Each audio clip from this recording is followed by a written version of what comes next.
ಏನು ಈ ತಿಗ್ನೆ ಹಾಕಿ ಬೆಳಗ್ಗೆ 7:30 12:30ವರೆಗೆ ತಿಗ್ನೆ ತೆಗೆದುಕೊಂಡು ಬಟ್ಟೆ ಒಗೆದ್ಕೊಂಡು ಕೂತ್ಕೋಬೇಕಾ ನಾನು?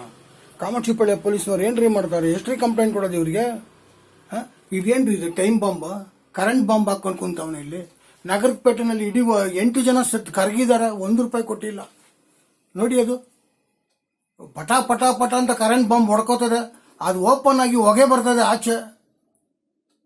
ಇದೇ ಇನ್ಸ್ಪೆಕ್ಟರ್ ಮನೆಗಳಲ್ಲಿ ಆದ್ರೆ ಬಿಟ್ಬಿಡ್ತೀರಾ ನೀವು? ಪೊಲೀಸ್ ಕೆಲಸ ಮಾಡೋಕ್ಕಾಗಲ್ವಾ? Police is a protect to the people. Police ಕೆಲಸನೇ ನಮ್ಮಂತ ಸೇವೆ ಮಾಡೋದಿಕ್ಕೆ. ನೀವೇ ಕರೆಂಟ್ ಬಾಂಬ್ ಮಾಡಿಸೋದು, ಇಲ್ಲಿ ತಿಗ್ನೆ ಹಾಕ್ಸೋದು, ಈ ತರ ತೊಂದರೆ ಮಾಡ್ತೀರಾ ನೀವು? ನಿಮ್ಗೇನು ಮಾನ ಮರ್ಯಾದೆ ಬೇಡವಾ ನಿಮ್ಗೆ? ನೀವು ತಗೊಳ್ಳೋ ಸಂಬಳ ಕೂಡ ನಮ್ಮ 18% ಟ್ಯಾಕ್ಸ್. ನೋಡು, ನಿಮ್ ಪೊಲೀಸ್ ಇಲಾಖೆಯಲ್ಲಿ ಕೆಲಸ ಮಾಡೋ ಒಂದು ಪಕ್ಕದ ಬಿಲ್ಡಿಂಗ್ ಅಲ್ಲಿ ಶಿವಲಿಂಗನ್ ಮನೇಲಿ ಇದ್ದಾನೆ. ಎಲ್ಲ ಕಲ್ಪ್ರಿಟ್ ಇಲ್ಲೇ ಇದ್ದಾರೆ, ಎಲ್ಲ ನಾಗಮಂಗಲದವರು. ಧರ್ಮಸ್ಥಳಕ್ಕೆ ಬಿಟ್ಟಿಲ್ಲ ಮುಂಡೆ ಮಕ್ಕಳು. ಆ ಮನೇನ ಹಾಳು ಮಾಡಿದ್ದಾರೆ, ಈ ಮನೇನ ಹಾಳು ಮಾಡಿದ್ದಾರೆ. ಬಿಟ್ರೆ ಬಾಂಬ್ ಹಾಕ್ಬಿಟ್ರೆ ಬ್ಲಾಸ್ಟ್ ಮಾಡಿಬಿಡ್ತೀರಾ ನೀವು ನಮಗೆ? ಪೊಲೀಸರು ಕರೆದ್ರೆ ಬರ್ತಾರೆ ನೋಡಕ್ಕೆ.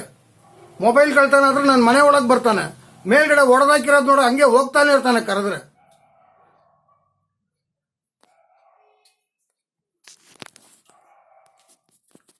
DCP ಕಳಿಸಿಲ್ವಾ ಕಂಪ್ಲೇಂಟ್? ಮತ್ತೆ ಕಮಿಷನರ್ ಆಫೀಸಲ್ಲಿ ರೆಕಾರ್ಡ್ ಆಗಿದೆ ಕಂಪ್ಲೇಂಟ್ ಕೊಟ್ಟಿರೋದು. ಇನ್ನೇನು ಮಾಡ್ಬೇಕು ನಿಮಗೆ? ಸ್ಪೆಷಲ್ ಕಂಪ್ಲೇಂಟ್ ಕೊಡ್ಬೇಕು ನಿಮಗೆ.